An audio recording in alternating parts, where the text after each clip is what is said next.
I've asked a couple of folks to bare their soul to you all, and it's certainly not an easy thing to do.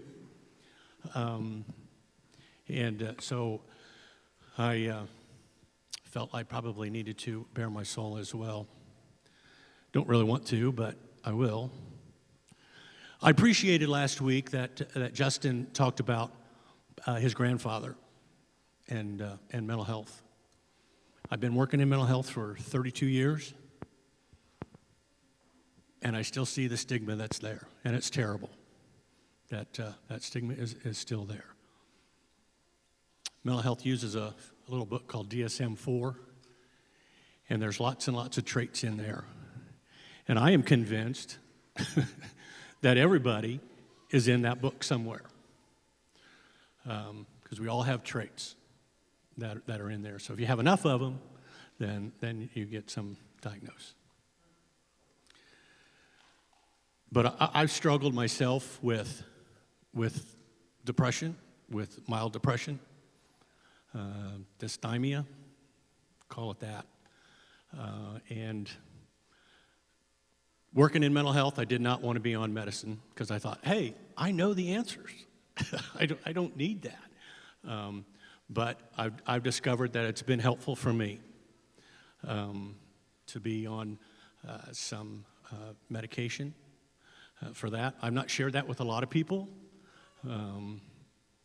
I suffer from being grumpy too much of the time, or negative, and that's helped me to not be as grumpy. I still have moments where I am. But it's been helpful for me. But I can't do it alone. I mean, medication and medicine is just not all of it. I did a lot of praying. I did a lot of praying for God to bring upon that healing for me, and that certainly has helped. I don't look at it as a crutch that I need. Just like folks that are maybe diabetic, they need medicine. That's not their crutch.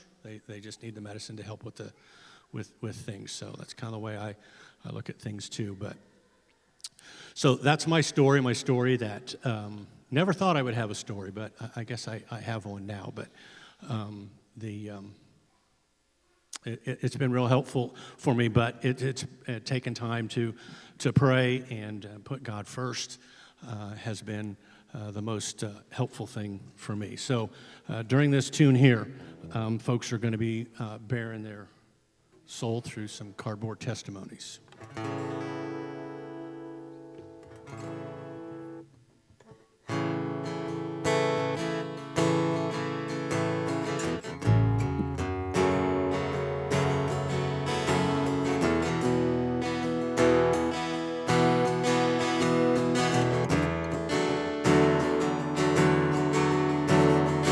He is jealous for me. Love's like a hurricane. I am a tree, bending beneath the weight of His wind and mercy. But all of a sudden, I am unaware of these afflictions eclipsed by glory. And I realize just how beautiful you are and how great your affections are for me. Oh, how He loves us so. Oh, how He loves us. How He loves us so. Oh,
He is our portion.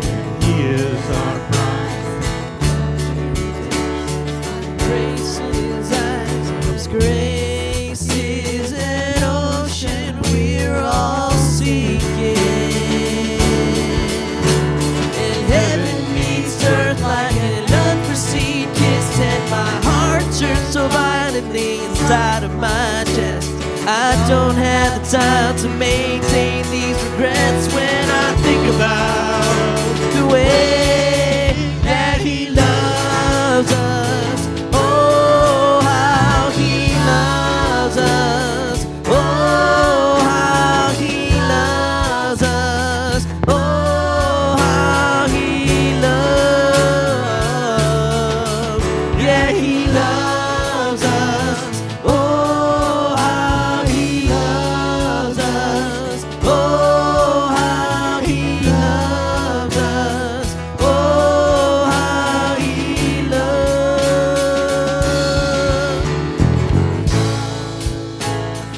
Oh, how He loves us.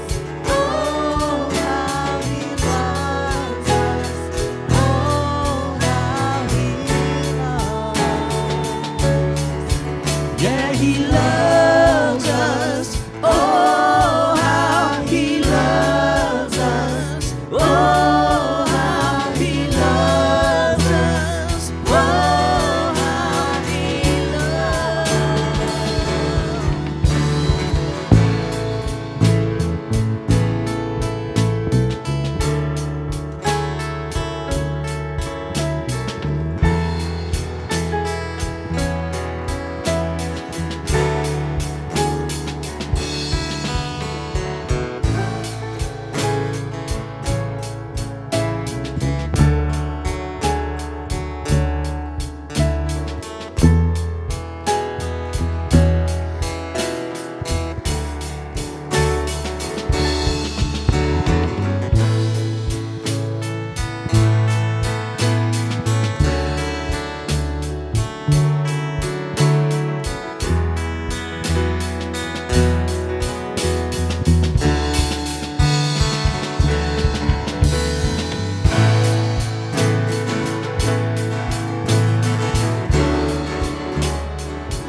Yeah, He loves us.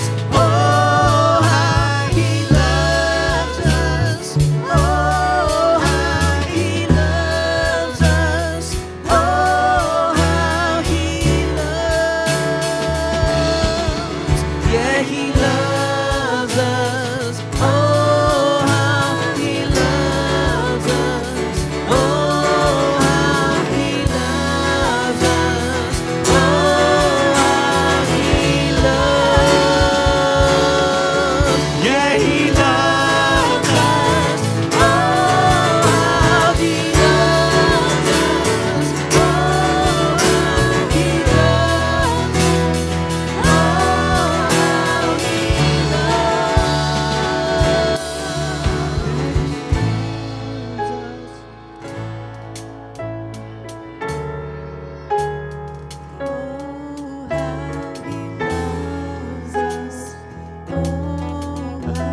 He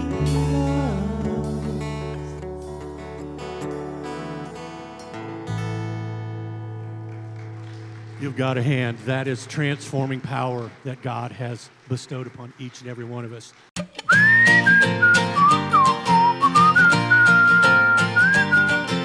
When your car is broken too, there's only one thing you wanna do. Open your mouth and let it spew. But I am telling you, stay positive. When you're baking a cake for your family, your kids are hopped up on caffeine. Your fluffy cake is now kinda lean. Remember, don't be mean, stay positive. Is that not a tune that gets kind of caught in your head, though? Does anybody have that tune running through their head last week afterwards? Because I did, like all day long. Of course, I had to listen to it a lot more than you guys did. It's always incredible to be able to see people willing to share their stories the way that we just saw people share their stories, whether it's through writing it on a piece of cardboard, or whether it's being willing to stand up in front of people and share, or whether, however it comes across. It's incredible to see the transformative power that Jesus gives us.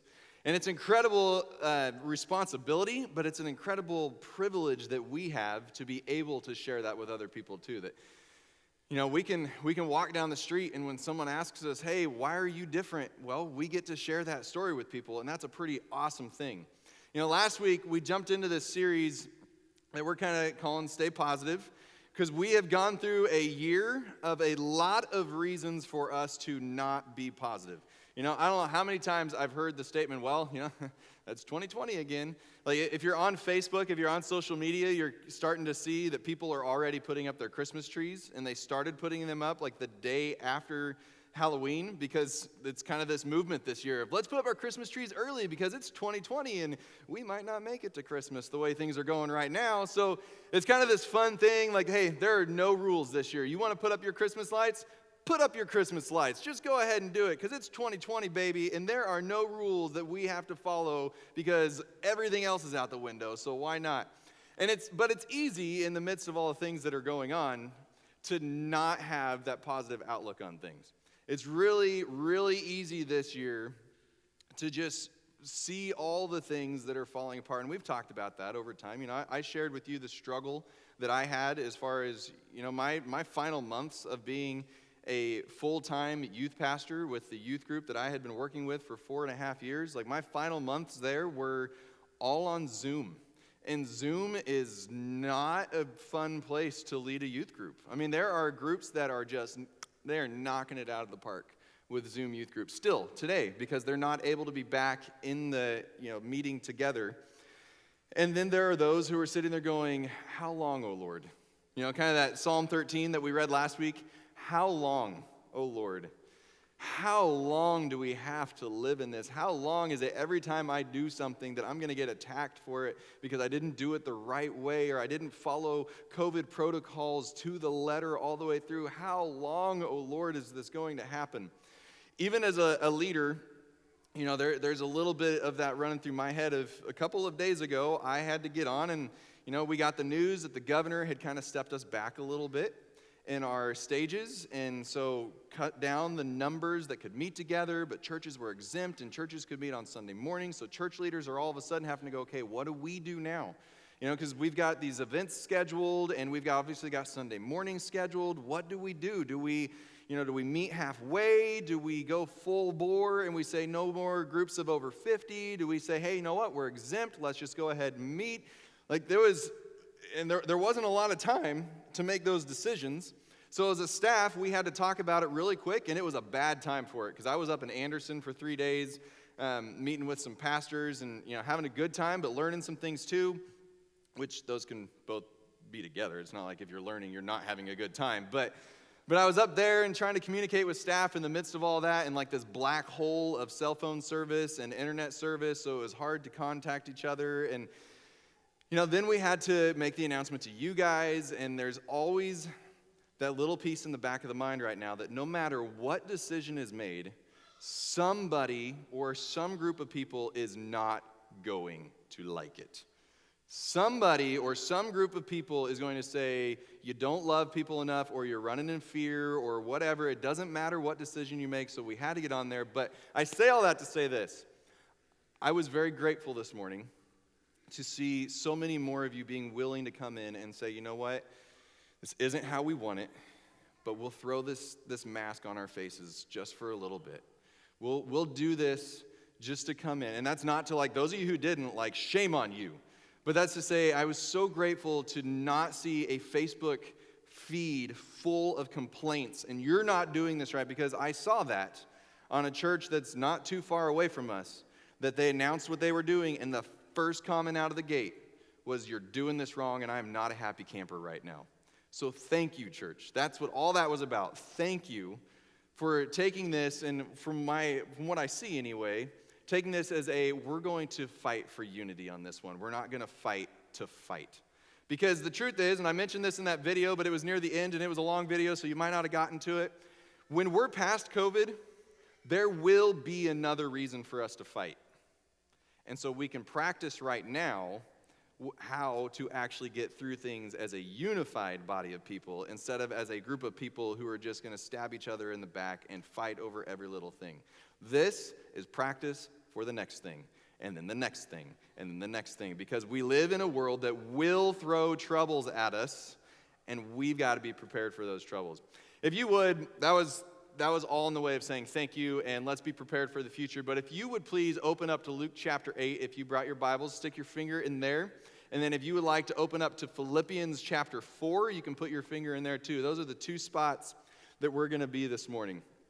Because as we're talking about this idea of staying positive, last week we talked about how we have to be willing to admit that we are not okay.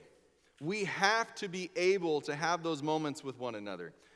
But we also, I said last week, we have to be able to not be okay. We have to be honest. That's kind of like this first step to staying positive. But we also have to recognize that we can't just always walk through life with everything is bad. And we can't just always walk through life with the sky is falling. That was Chicken Little, right? The sky is falling. Am I getting there? Okay, good. Sarah's out of town, so she's not like the person that I can look at and be like, hey, remind me how that kid's story goes.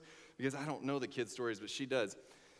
But we can't just walk through life all the time being like the sky is falling, because one, that's going to be hard for us, and it's also going to be hard for all of the people around us. If life is just always, like we're going to have those moments, and there's going to be some things that we need to do to fight through those moments. And, we talked about some of that last week, that it's not always just I'm just going to mind over matter. Everything's good. It's awesome.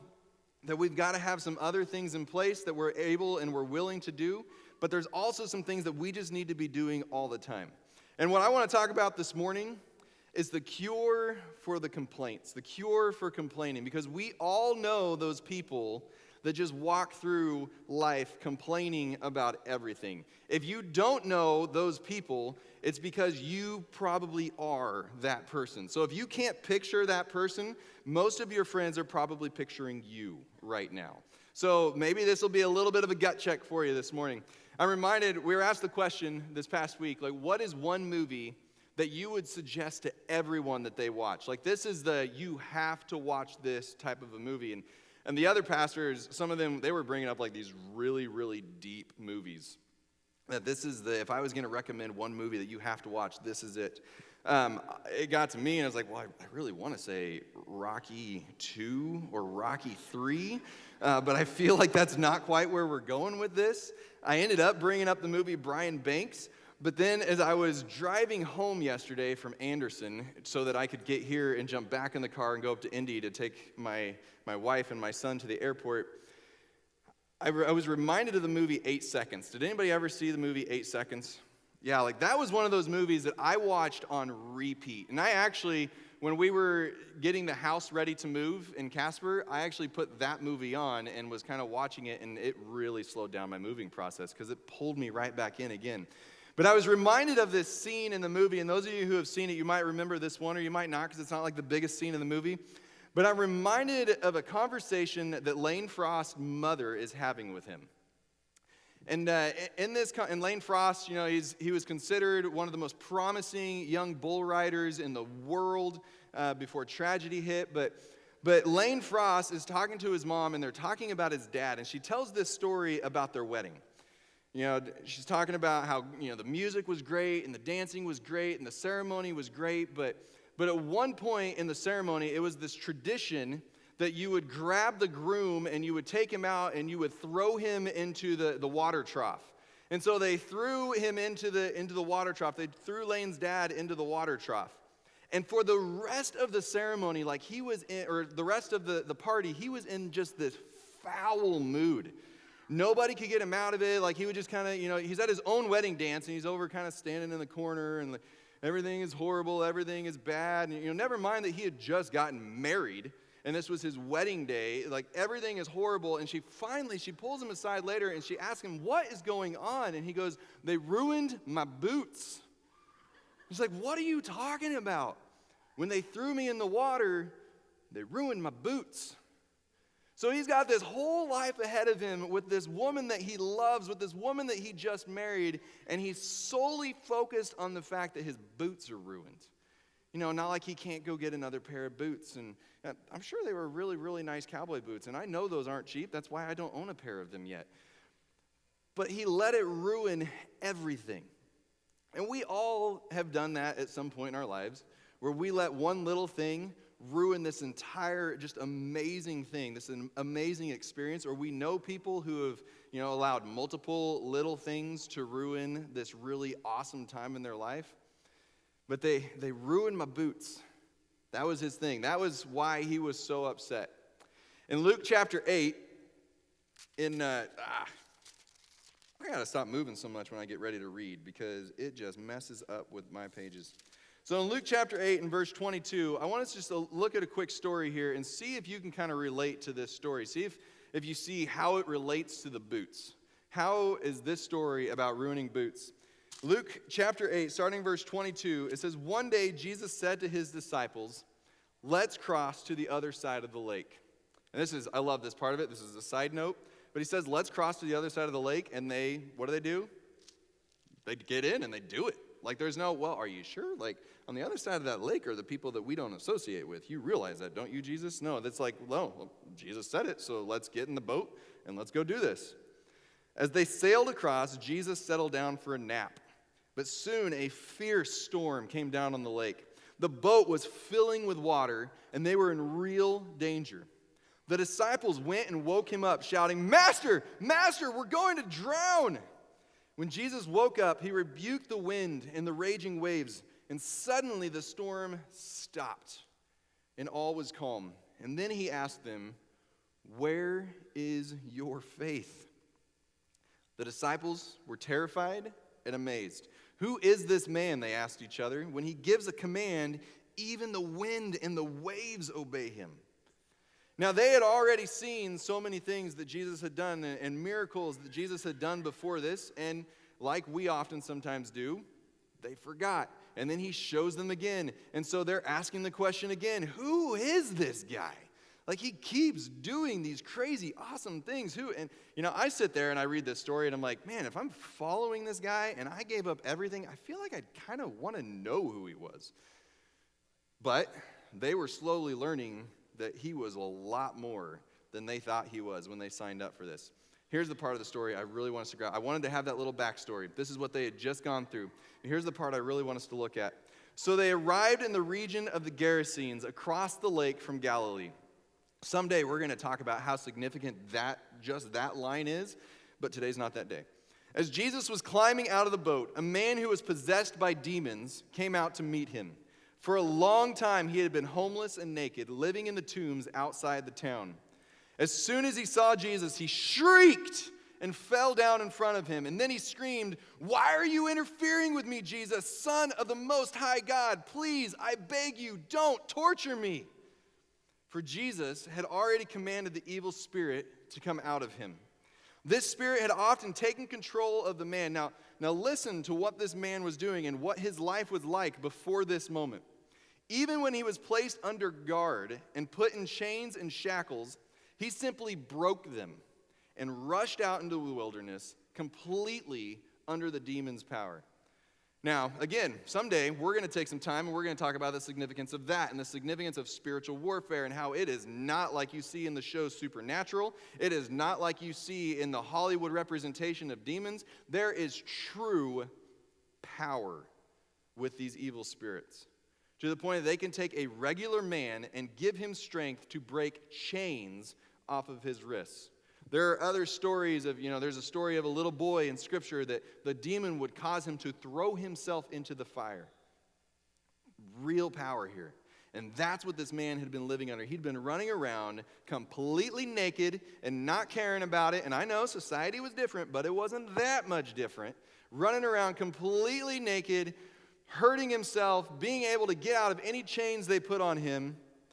And Jesus has this conversation that we're looking at now. And Jesus demanded, "What is your name?" "Legion," he replied, for he was filled with many demons. The demons kept begging Jesus not to send them into the bottomless pit, or in some translations it says not to send them into the abyss. There happened to be a large herd of pigs feeding on the hillside nearby, and the demons begged him to let them enter into the pigs. So Jesus gave them permission.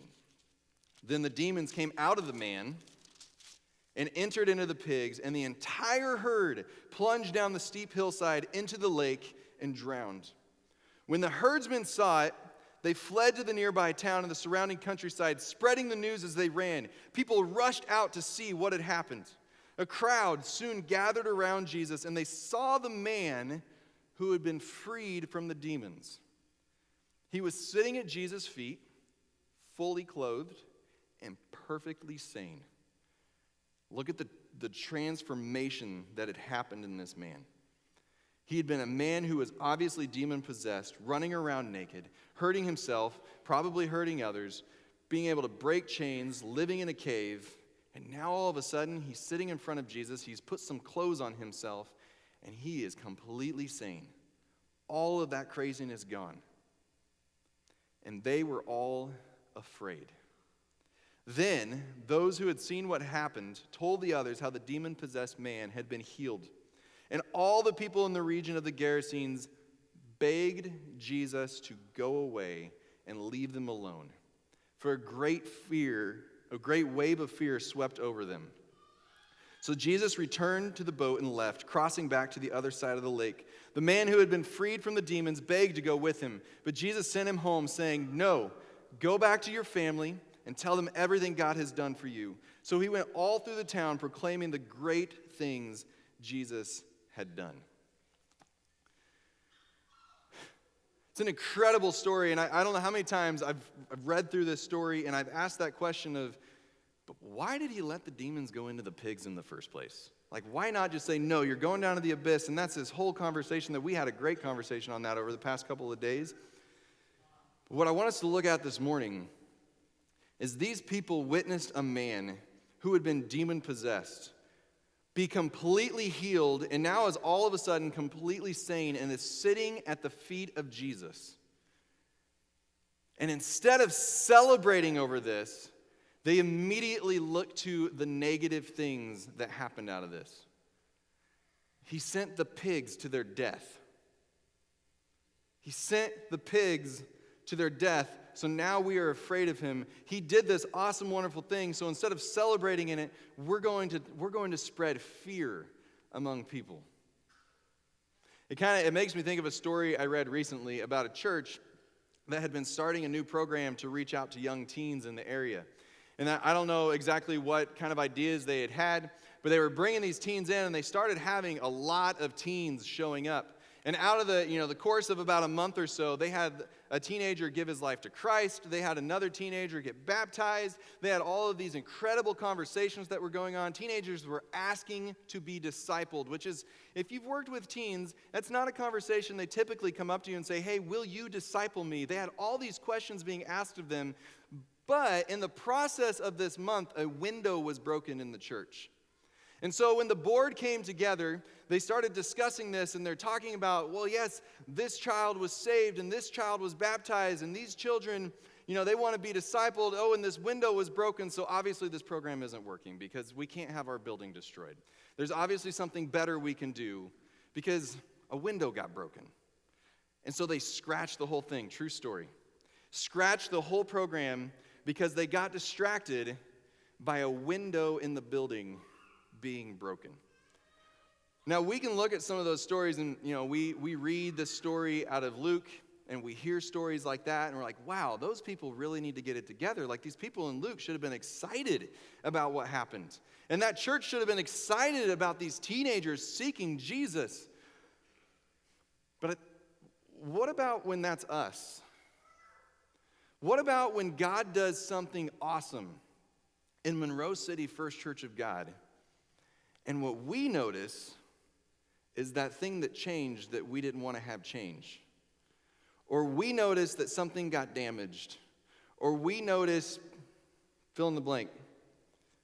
Rather than in 2020 looking at the amazing and awesome things that God has done throughout the course of this year, We lament that, and I have. I'm not throwing you all under the bus. I'm saying I've lamented over this. We lament that we had to postpone our Thanksgiving dinner on Wednesday night coming up, because we were looking forward to that. But you know what? God has done awesome and amazing things. We can choose which one of those things we're going to focus on in our own lives. It can be so easy to have God doing all of these wonderful things. God's put me in a group of friends. God is, it would be easy for me to move here and say, man, God has put us in an incredible church.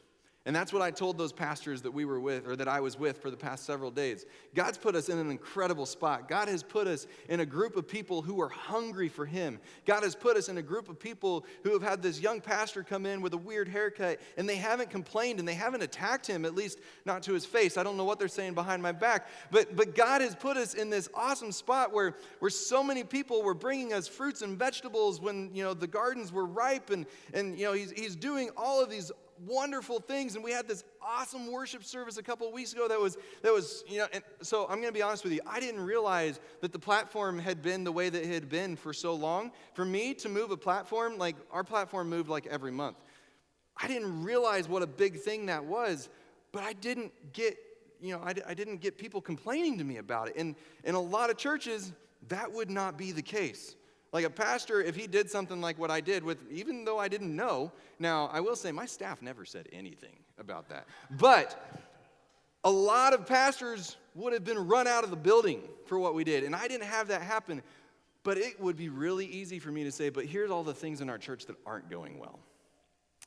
Here's some of the complaints that we have heard under the table. And we don't have the exact lighting that I would like to have in the building. And we have technical difficulties like pretty much every single week. And, it would be really easy to sit there in that group of pastors and just, here's the things that aren't perfect. But the truth is, God has done so many awesome things. And God has done so many awesome things through you in the time that I've been here that, man, for me to sit there and do that, I would be all those other people in Luke chapter 8. And I don't want to be all those other people. We all have that choice. And some of us, our natural inclination is to go to the complaints. Our natural inclination is to look at but what about that? That wasn't good. That didn't go. I've got some amazing brothers. And we all, except for one, and we're praying for him, really, really enjoy watching the Kansas City Chiefs. He's a Bronco fan. We don't know why. We pray for his salvation every single day. But sometimes, even in the midst of a Super Bowl winning season last year, what I would hear was, well, we won by 30, but our defense allowed a lot of yards.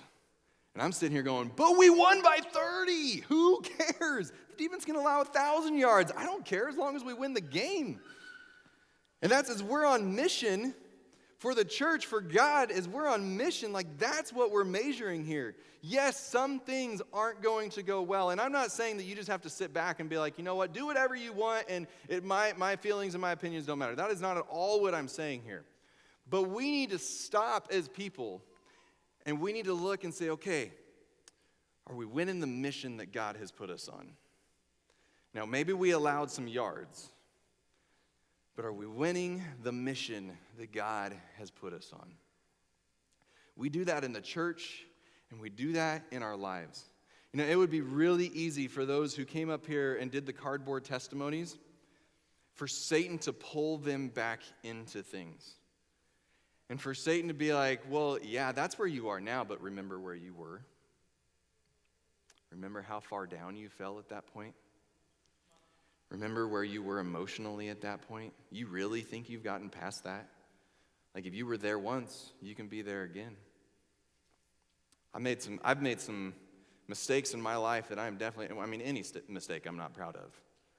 But I've made some mistakes in my life that I'm really not proud of. And it can be really easy for Satan to get at me and say, yeah, but what about that one? Are you really that good? Has Jesus really done that much in your life? And we start pulling ourselves back into it, and oh man, I slipped up. Well, I'm a horrible person. I might as well just give this up. I might as well just not even try anymore because I don't have what it takes.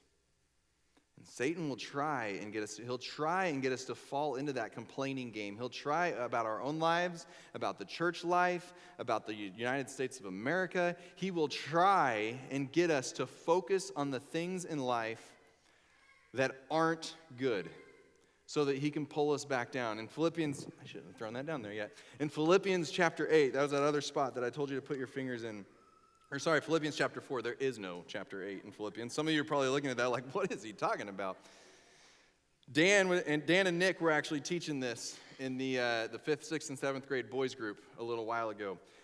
I believe that there are a lot of passages in scriptures that have multiple applications to them. They're not opposing applications, but they have multiple applications. I'm not applying this in the same way that Dan and Nick were applying it in their group. Doesn't mean they're in opposition. They're just different. It says in verse 6, don't worry about anything. Instead, pray about everything. Tell God what you need and thank him for all he has done. Then you will experience God's peace, which exceeds anything we can understand. His peace will guard your hearts and minds as you live in Christ Jesus. Don't worry about anything. Don't be anxious about anything, some of the translations say. Don't live in the opposite of peace about anything, but instead, through prayer, and in some translations it uses the word thanksgiving, present your requests to God. Through prayer and thanksgiving. See, that, I think, is where a big shift needs to happen in our lives. As we look at the news, as we look at the church, as we look at our personal lives, as we look at our families, whatever it might be, I think that's a big shift that we need to do. Is, we often talk about take your requests to God, and that's very true. But he actually says take your requests to him with a heart of thanksgiving. Meaning we're not forgetting what it is that he has done. Even in Psalm 13 last week, David was really honest with him that I'm struggling and I'm wondering when you're going to fix things. But my heart will continue to sing praises to you. I will continue to bring these to you, thanking you for what you have done. See, what happens is, this is a little bit of my youth pastor days coming out here. This is where we start. When we decide that we're gonna trust in him, we're gonna say, I'm not gonna be anxious about anything. This is where we start. A nice, cool, clear glass of water. I would say it's good, but I don't really like to drink water. For those of you who like to drink water, I'm sure it would be a nice, very tasty drink of water. That's what I would want a glass of water to look like. But as we decide to focus on other things instead, even during this season, we've had to stay home way more than we want to stay home. God, some great things have been going on in your church, but I haven't seen, I might get myself in trouble for this one, I haven't seen a hymnal in the pew for a while. I'm really sorry. I'm not trying to attack anybody this morning. God, I really like what the church is doing, but our church would be a lot better if it had chairs instead of pews. And these are things that churches hear. God, I really like how you're speaking to people, but I really wish that the pastor would cut his hair a little bit different. I actually haven't heard any complaints about it. I'm just waiting for him. God, I really like that we had a Faith in Action Sunday a little while ago, but it would have been better on Saturday instead of giving up a Sunday morning service for it. God, you've done some incredible things in our life, but work right now, there's that one person at work that isn't very nice to me. So if you could just get rid of them, fill it in. What is it? What is it for you that's sidetracking you? And it just keeps going and it keeps going. And, this is food coloring, and so you could still drink it and it'd be fine. Although it's, is it red that's the one that's really bad for you to drink? I don't remember. Everything's bad for us to eat and drink these days. But if I got that out of the tap, I'd be a little concerned about that, right? Like I wouldn't want that, unless it was Kool-Aid coming out of my tap. I wouldn't want that coming out of my tap. And that's what begins to happen. And other people who are around us when we're like that, here's how they feel during that. They feel like being around you when all you look at is the negative things in life is instead of carrying an empty tray, well, now I've got to carry this little complaint that you have because you don't like that. Oh, you didn't like that your son had bad breath this morning. Well, so sorry to hear that. You don't like that coworker comes in and doesn't follow the dress code all the time, so now I get to listen to you talk about that for the next 20 minutes. You don't, and it just fills up. And the people who are with you, they're trying to balance all of your problem, and that was actually harder than it was supposed to be. But that's how it feels. Or we try to balance all of those things. And God is saying, no, don't be anxious about it. Don't worry about any of these things. God is saying, focus on the awesome, wonderful things that I'm doing in your life. And as you do that, as you begin to focus on those things, God, thank you for the worship that we have with other people. God, thank you that we do live in a state that isn't completely shut down. Thank you that we live in a state where we're allowed to meet together as a church. Because I was just talking to a pastor from Seattle. He doesn't get to do that, even now. Only because his group is under 50 do they get to meet on Sunday mornings. But bigger churches, it's not happening. God, thank you that we live in a place where, yes, people would like us to wear a mask, but at least they don't walk up to me and tell me that I hate people, that I'm trying to kill people if I'm not wearing my mask. Because same pastor in Seattle says if he walks down the road and he doesn't have a mask on, you better believe someone's walking up to him and telling him, why are you trying to kill people? You don't love people. When in reality, he very much loves people. God, thank you. Thank you that you do continually give us new ways to express our love for you. The more you focus on that, the more it overflows out of you to the point that even the people around you begin to feel that there is something different. That even the people around, it overflows to the point that your circle of influence actually grows because people want to be around you. They want to hear about why it is that you can walk through life without complaining and why you can walk through life without just seeing the bad things in life. And now your cup that's overflowing from the good things that God has done in you begins to look a whole lot better. It's not to say that there's never going to be anything in your life that you're going to fall and you're going to complain over. There's not ever going to be a reason that you might need to talk to somebody and say, hey, this is not good. It's like I said here in the church. I don't want you just to be like, hey, anything that we do, it's fine. Just do it. It doesn't matter. Like, I want you to be able to be honest about how you're feeling about things. My response to you will very rarely be, suck it up, buttercup. Like, it will most of the time be, let's talk about that. Let's talk about how we can get on the same page. Or if we can't get on the same page, why can't we? Like, we'll have that conversation. There's always going to be some things because we do live a life. And I don't want you to attack yourself because, man, this time I struggled. This time I complained. Oh, man, I'm a horrible person now because I complained. But if we take Philippians chapter 4, and here's where that 8 came in with Philippians. And now, dear brothers and sisters, one final thing. Fix your thoughts. And this is the ultimate cure for complaining. This is the ultimate cure. There are other things that help, but this is the final cure. Fix your thoughts on what is true and honorable and right and pure and lovely and admirable. Think about things that are excellent and worthy of praise. When I was growing up, I was taught it's Tenerpla. Think about the things that are true, noble, right, pure, lovely, and admirable. If anything is excellent or praiseworthy, think about those things. It's taking hold of those negative thoughts. It's taking hold of those complaints, and it's saying, you know what? No, I'm going to put in a different type of thought instead. okay, this didn't go the way I wanted, but where did God work in the midst of this? And I'm going to think about those things. I'm going to think about the amazing things that God has done. I'm going to think about the joyful parts of my day.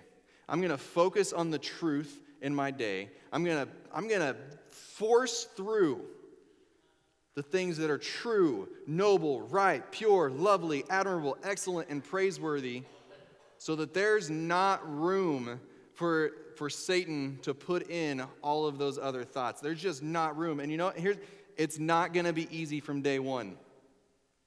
On day one, this is kind of going to be like, man, I'm doing a workout here. And on day one, I can't lift as much as the person who's been lifting for 6 months or the person who's been lifting their whole life. On day one, I'm going to get done with day one, and I'm actually going to get there and be like, ouch, like this hurts.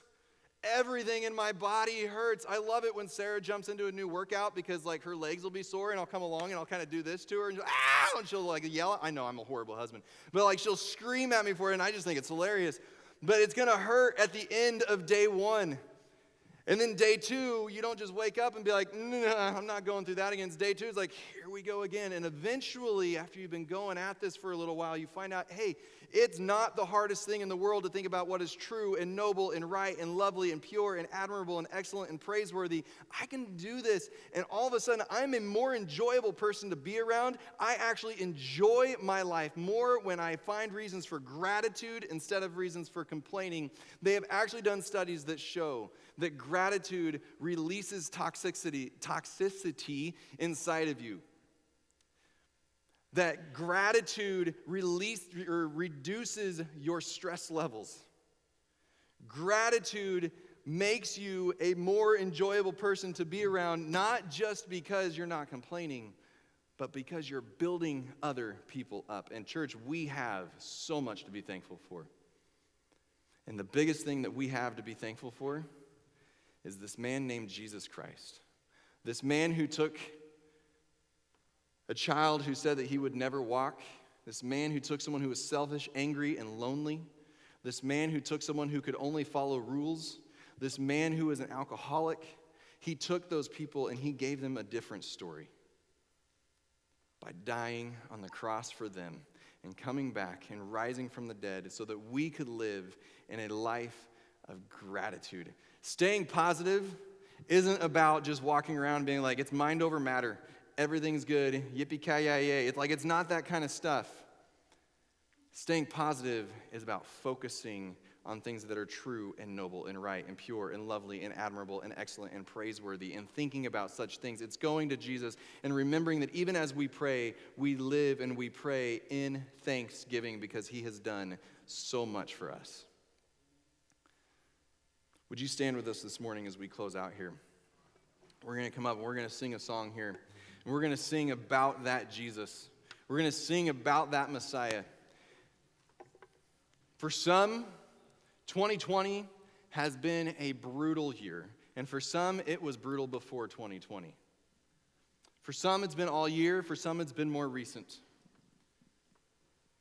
We all have some things that we struggle with. And we all have some things, like we said last week, that we need to be able to be open about. But what are those smaller things that you're allowing to sidetrack you so that you're not focused on the things that you should be focused on? What are those smaller things? I would invite you this morning to take hold of those smaller things. Ask Jesus, what is it that I'm focusing on that I shouldn't be focused on right now? What little things can I let go on so that I can focus on the one who gives hope and the one who gives peace, and so that I can be a beacon of hope and peace to others?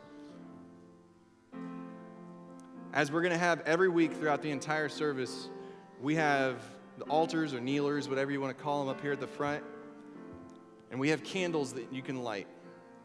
And I would invite you, if Jesus reveals something to you, like this is that little thing that you're allowing to let yourself get sidetracked with over and over and over again. It's distracting you from my mission. When I say my, I don't mean Justin's mission. I mean Christ is telling you it's distracting you from my mission, from Christ's mission. It's distracting you from living a life of hope and peace. I would invite you to come up and just light the candle and say, God, take it away. It's coming up to you. I'm not going to be anxious about it anymore. I'm not going to let it pull me down anymore.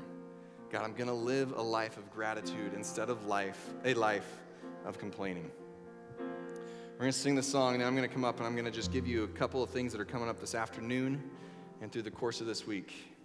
And then we'll leave through these doors, and we'll go out and we'll show people what it means to live a life of hope and peace and gratitude.